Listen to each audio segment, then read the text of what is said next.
Shares of SoFi are surging this morning. How does a company that was trading at just $6 a share become worth $33 billion only a year later? SoFi's insanely fast rise of 5x in valuation in just 1 year has once bears begging bulls for a piece of the pie. The big question is whether that price makes sense for what SoFi is becoming. Today, we'll unpack the business, do quick valuation math, and compare peers and look at what Wall Street thinks. So what does SoFi actually do? SoFi is a one-stop shop online bank. Spend, save, borrow, invest, plus a tech platform under the hood that powers other financial firms. Think bank, brokerage, and payments infrastructure all in one. It's designed to cross-sell within a single app, leveraging a loyalty loop SoFi calls the financial services productivity loop, which we've covered so many times on this channel. If you're interested, go back and watch our previous videos. Why are investors excited right now? The growth numbers are strong. So we're seeing the growth of a technology company and the profitability of a financial company. In Q2 of 2025, adjusted net revenue hit a record $859 million, up 44% year over year. GAAP income was $97 million, adjusted EBITDA margin was about 29%, and SoFi added around 850,000 new members in the quarter, reaching 11.7 million total. The company also added 1.6 million new products, bringing the total to 17.1 million, and deposits are nearly $30 billion. Management also raised 2025 guidance. CEO Anthony Noto said, "We had an exceptional second quarter, driving durable growth and strong returns through our relentless focus on product innovation and brand building." And the thing that's really driving it is our diverse platform of businesses. Our strategy is to be a one-stop shop, which means we have to have products across borrow, save, spend, invest, and protect. And because we have that broad array of products, we're able to really diversify our growth and put capital in a lot of different areas to grow. This quarter actually saw exceptional growth across all three of our businesses, and that's how we got to 44% growth, which is our highest year-over-year growth rate in the last 2 years, with really strong profitability at 29% margins. Valuation 101. We're going to look at some of SoFi's valuation multiples, but first, let's briefly discuss what they actually mean. First, revenue multiple, aka price to sales, which is market cap divided by revenue. It tells you how many dollars investors pay for each dollar of sales. Lower can mean cheaper if growth and margins are comparable. Price to earnings is price per share divided by earnings per share, or more simply, market cap divided by net income, profits. These are typically measured on a trailing 12-month basis against metrics the company has already hit. SoFi's quick math. Revenue for the trailing 12 months is about $4.16 billion. Net income for the same period is about $561.6 million. Market cap is $33 billion as of September 15, 2025. That gives a price to sales multiple of about 7.9 times and a price to earnings multiple of about 58 times.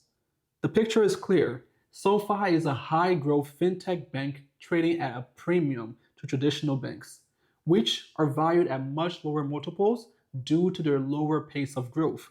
You know, we are a very different company. We have a very different strategy, especially when it comes to invest. Invest is one product that's important to SoFi. Our formula is that we're helping Americans achieve their financial outcomes that will help them live the American dream. And in order to do that, they have to get their money right. And the formula for that's quite simple. They have to spend less than they make and invest the rest. And when they invest, they have to take a long-term orientation. Peer check. Now, let's broaden the peer set, including LendingClub and Upstart, along with other fintech and banking peers. LendingClub has revenues of about $790 million. Its price to sales ratio is around 1.5 to 1.6 times, and its price to earnings multiple is about 25 times. Upstart has revenues of about $844 to $852 million, up around 60% year over year. Its price to sales ratio is about 7.5 to 8 times, and its enterprise value to revenue ratio is around 8.9 times. On profitability, Upstart's earnings are negative and volatile, so the price to earnings ratio is not quite a meaningful comparison. PayPal trades at about 2 times sales and 15 times earnings. Square, previously, Block is around 2 times sales and 20 times earnings. Robinhood, let's talk about Robinhood. Robinhood sits much higher at about 29 times sales. Right, you heard that right.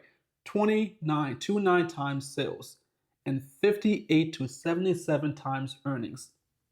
Ally Financial, a more traditional consumer bank, sits around 1.2 times sales and 14 to 15 times earnings. Okay, I get it.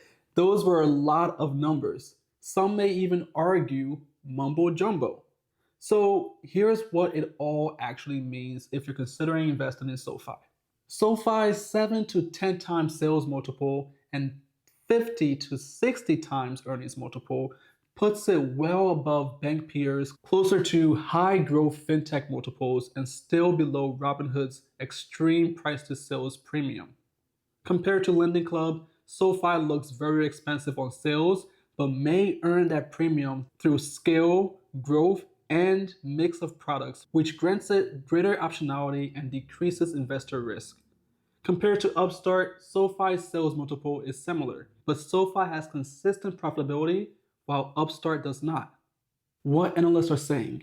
Consensus ratings are mixed, leaning towards hold, with average 12-month price targets around $19 to $21 per share. That's below the current stock price, showing clear disagreement about how much premium SoFi deserves. Some bullish analysts have raised targets as high as $29 per share, while bears have downgraded the stock on valuation concerns, crying that these bulls have lost their minds. Maybe the remaining bears are right, or maybe they'll too come begging to buy shares from the growing bulls soon enough. CFO Chris Lapointe said, "We exceeded each metric that we guided to, delivering accelerating revenue growth in our 7th consecutive profitable quarter." He also highlighted that SoFi is about 85 to 90% deposit funded and sees open-ended growth in capital-light originations for partners, which matters for both returns and resilience. Okay, so does the valuation make sense? That's our question. If we believe that SoFi can keep compounding 30 to 40% revenue growth while expanding its fee-based mix and sustaining profitability, a premium to bank price to sales and price to earnings ratios can be justified. However, if growth or margins slow, or credit costs rise, or crypto becomes more of a risk to the business, today's multiples could compress towards payments or bank levels. That tension is why consensus targets sit below the current stock price, while some bulls continue to argue SoFi deserves its premium valuation. As always, I'd love to hear what you think.